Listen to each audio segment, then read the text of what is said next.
नमस्कार। जैसा कि हम जानते हैं, हमारे विश्व में अनेक भाषाएं बोली जाती हैं और हर एक भाषाओं की उत्पत्ति संस्कृत भाषा से हुई है। इसीलिए संस्कृत भाषाओं को भाषाओं की जननी मानते हैं। तो यह कार्यक्रम शाश्वती प्रथम भाग एकादश वर्गाय संस्कृतस्य पाठ्यपुस्तकम के तृतीय पाठ परोपकार्य शतम विभूतय से ली गई है। संस्कृत साहित्य में जातक कथाओं का अपना विशेष महत्व है।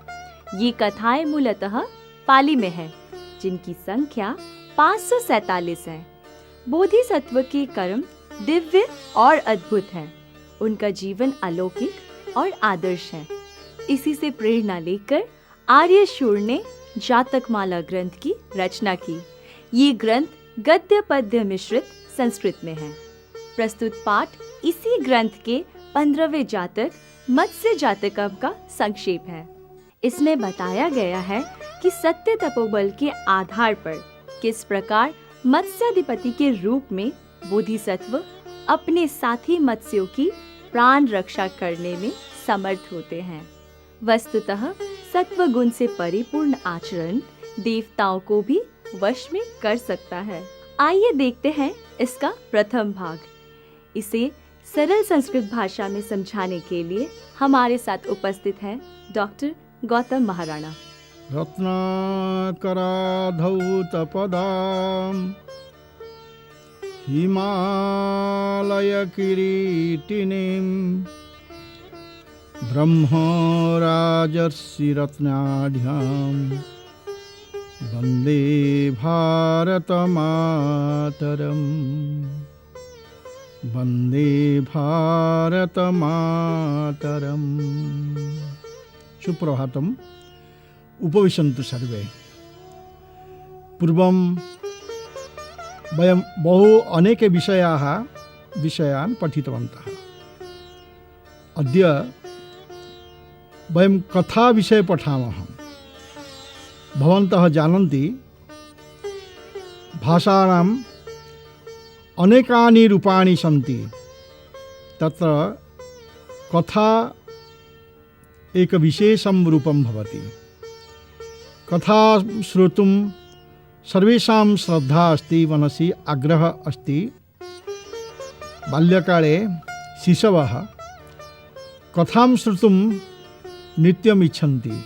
पितामही कथां कथयति, पितामहः कथां कथयति।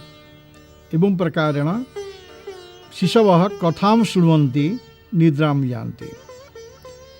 तथैव कथा विषये सर्वत्र शिशूनां प्रायेण आदरः दृश्यते।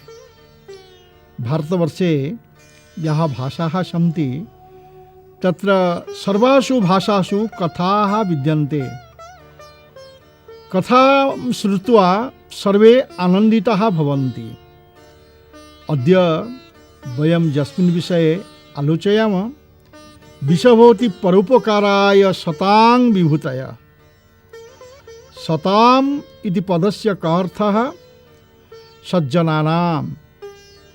सज्जनानां विभूतयः, सज्जनानां शक्ति, सज्जनानां प्रतिष्ठा, सज्जनानां समृद्धि, सज्जनानां यत् कल्याणं सर्वं भवति परोपकाराय। परस्य उपकारः तस्मै परोपकाराय। परः कः?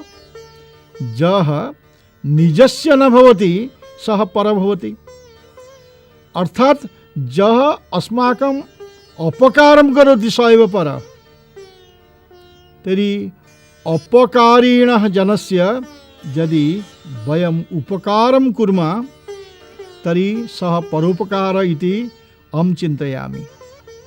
एकः श्लोकः अस्ति, परोपकाराय फलन्ति वृक्षाः।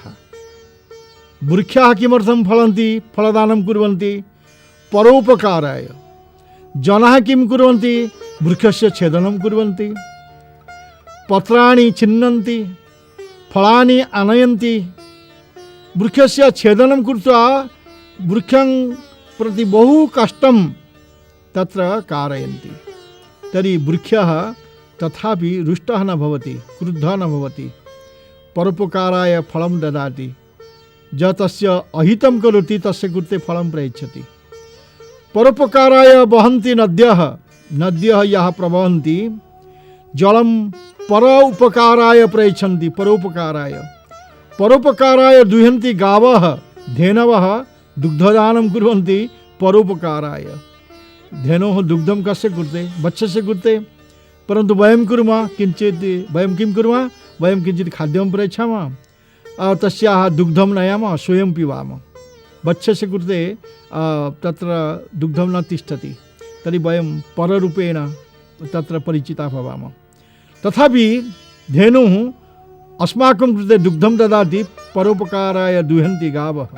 परोपकाराय सतां जीवनं, सज्जनानां जीवनं परोपकाराय भवति। अतः परोपकाराय सतां विभूतयः, सज्जनानां सकला शक्तिः, सकला प्रतिष्ठा, सकलं कल्याणं सर्वं परस्य उपकाराय एव भवति इति परोपकाराय सतां विभूतय इति विषयः।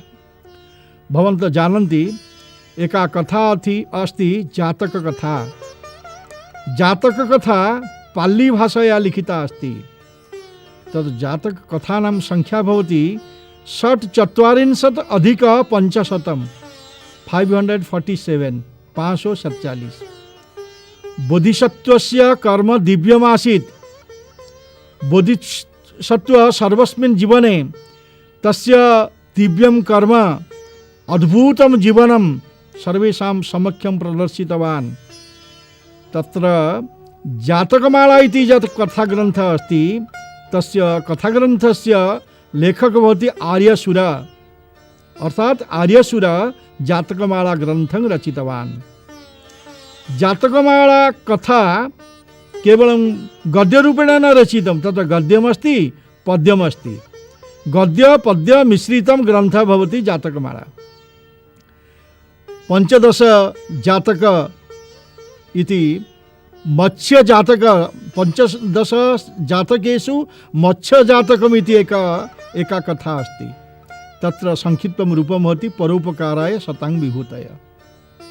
तपोबलेन मत्स्याधिपति बोधिसत्व एकस्मिन् जीवने बोधिसत्व मत्स्यरूपेण जन्म नीतवान्। किं कृतवान्? मत्स्य कुत्र तिष्ठति? सरोवरे तिष्ठति, नद्यां तिष्ठति, सागरे तिष्ठति। एषः महामत्स्य बोधिसत्व जब महात्मा भवति तत् सामान्य शरीरे न प्रविशति, स यस्मिन् शरीरे प्रविशति यथा कार्यं करोति सः महापुरुषः इति जना विचारयन्ति, जनानां ज्ञानं भवति। एषः बोधिसत्व एकस्मिन् सरोवरे तत्र महामत्स्यरूपेण अतिष्ठत्। सरोवरं परितः सुन्दरः परिवेशः अस्ति। सरोवरे नीलोत्पलं विकसति, स्वच्छं जलमस्ति। तत्र सरोवरं परितः वृक्षाः सन्ति। वृक्षस्य उपरि अनेके विहगाः निवसन्ति। एवं प्रकारेण सरोवरस्य परिसरः अस्ति। अर्थात् महात्मानः यत्र तिष्ठन्ति परिवेशः अपि शोभनं भवति, महान् भवति। अतः बोधिसत्व यस्मिन् सरोवरे जातः तत्र एवं प्रकारेण परिवेशः अस्ति, अतीव सुन्दर परिवेशः। भवन्तः जानन्ति, तपोबलेन भगवान् अपि वशीभूतः भवति। तपोबलम् उत्कृष्टं बलं। देवापि वशीभूताः भवन्ति। तद् बोधिसत्व मत्स्यरूपेण जातः, सरोवरे तिष्ठति, नीलोत्पलं विकसति, चक्रवाकाः, वायसाः आदि अनेक विहंगाः तत्रापि निवसन्ति, समीपेषु वृक्षेषु निवसन्ति। तो आज हमने देखा परोपकाराय सतां विभूतय का पहला भाग। इसका दूसरा भाग देखने के लिए हम फिर मिलेंगे अगले अध्याय में। तब तक के लिए आज्ञा लेते हैं। नमस्कार।